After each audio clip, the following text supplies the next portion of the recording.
Hola, ¿cómo están? Este es un nuevo capítulo de Análisis de Crónicas del siglo pasado. Esta vez pasaremos vista a otro interesante fascículo de la colección Historia de América del Centro Editor de América Latina, sobre la figura de Juan Domingo Perón y el justicialismo en el poder en Argentina, preparado por Alberto J. Pla en 1972. Exacto. Y es importante detenernos un momento en plano. No era un historiador, digamos, convencional. Hablamos de un referente importante del marxismo argentino, específicamente trotskista. Tenía una formación académica sólida, sí, pero siempre muy ligada a su compromiso político. Claro. Fue una figura central en el mítico centro editor, el CEAL. Dirigió colecciones súper influyentes, como esta misma y la de Historia del Movimiento Obrero, que tuvieron una difusión, masiva. Su análisis siempre tiene ese rigor, pero con una perspectiva crítica muy definida. Fundamental para entender desde dónde nos está hablando. Y el año, 1972. Pensemos qué pasaba en Argentina en ese momento. Era un clima de altísima tensión política y social, mucha efervescencia. Sí, totalmente. Estaba la dictadura de Lanusse intentando una salida, el famoso Gran Acuerdo Nacional. Mientras Perón, desde Madrid, manejaba los hilos, ¿no? Su regreso era inminente. De hecho, se concreta en noviembre de ese mismo 72. Exacto. Había mucha agitación, movilización y también, lamentablemente, violencia política. Este fascículo sale justo en ese caldo de cultivo tan particular. Y un detalle que mencionaste antes, la tapa. Ah, sí. La tapa es interesante. Ese perfil tan icónico de Perón sobre el fondo verde. Es obra de Julio Martínez Howard, un dibujante y pintor expresionista bastante notable, conocido por una línea muy potente, muy nerviosa, dramática. Le daba mucha fuerza a las figuras. Mira vos. Bien, entonces, nuestra misión hoy es meternos un poco en las claves que Pla nos ofrecía en ese 72 sobre esos años fundacionales del peronismo en el poder. O sea, entre 1943 y 1955. Arranquemos con lo que él veía como los cambios estructurales. Dale. Pla no se centra solo en la figura de Perón. ¿Qué es lo interesante? Pone el foco en el contexto más amplio, postcrisis del 30. Identifica un desplazamiento del eje social. Digamos, los protagonistas ya no son los mismos. Claro, se corre el foco de la vieja oligarquía terrateniente y la clase media tradicional. Pla dice que emergen dos actores nuevos con mucha fuerza. La burguesía industrial, con una visión más nacionalista. Y el proletariado industrial, la clase obrera, que crecía enormemente. Y para él, el 17 de octubre de 1945 es justamente eso, ¿no? El símbolo de ese realineamiento. La clase obrera irrumpiendo en la escena política como un actor central. Tal cual. Y a partir de ahí, define al peronismo. Lo ve como la expresión política de esa burguesía industrial nacionalista, una burguesía, dice Pla, débil en comparación con la oligarquía, pero que buscaba consolidarse usando al Estado. Y ahí analiza la política de independencia económica, las nacionalizaciones que todos conocemos. Exacto.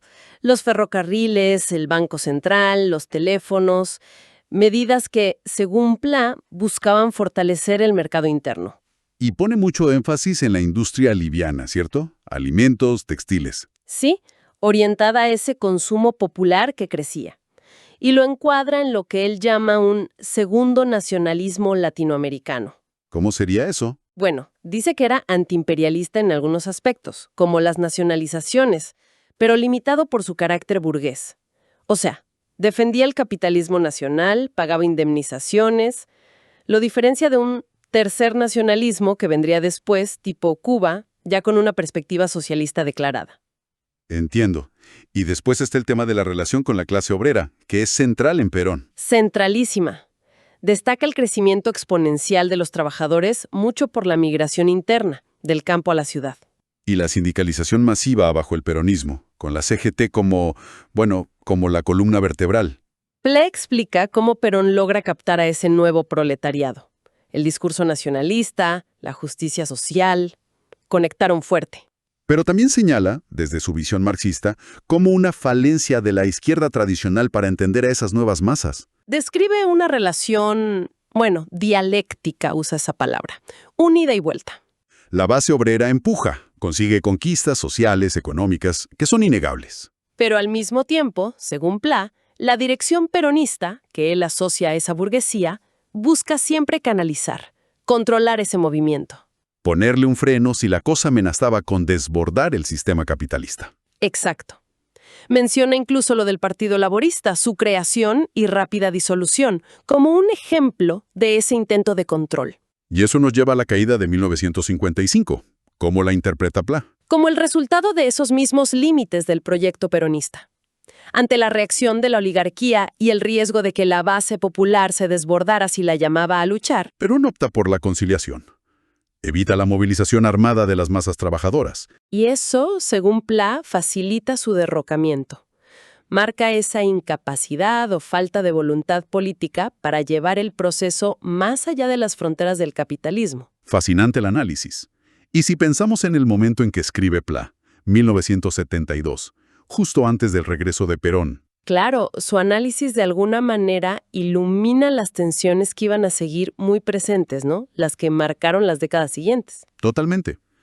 Y te deja pensando, ¿qué influencia de esa doctrina justicialista, tal como la veía Pla, sigue presente hoy? Uno mira las redes sociales, el debate actual, y Perón sigue siendo una figura omnipresente, quizás el político de esa era más citado todavía. Sin duda. Y los ejes que discute Pla, la soberanía, la justicia social, el rol del Estado, siguen siendo los grandes temas del debate argentino contemporáneo. Entonces, resumiendo un poco, ¿qué nos deja este fascículo?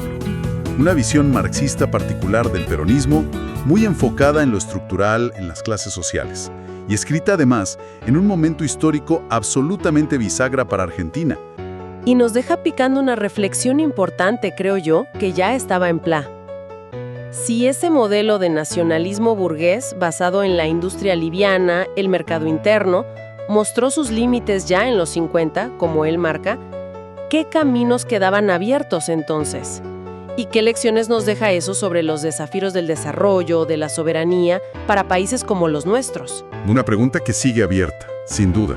Para seguir reflexionando, nos encontramos en otros capítulos. Esta fue una presentación del sitio web Mágicas Ruinas, sitio evocativo dedicado a relevar crónicas del siglo pasado desde 2003.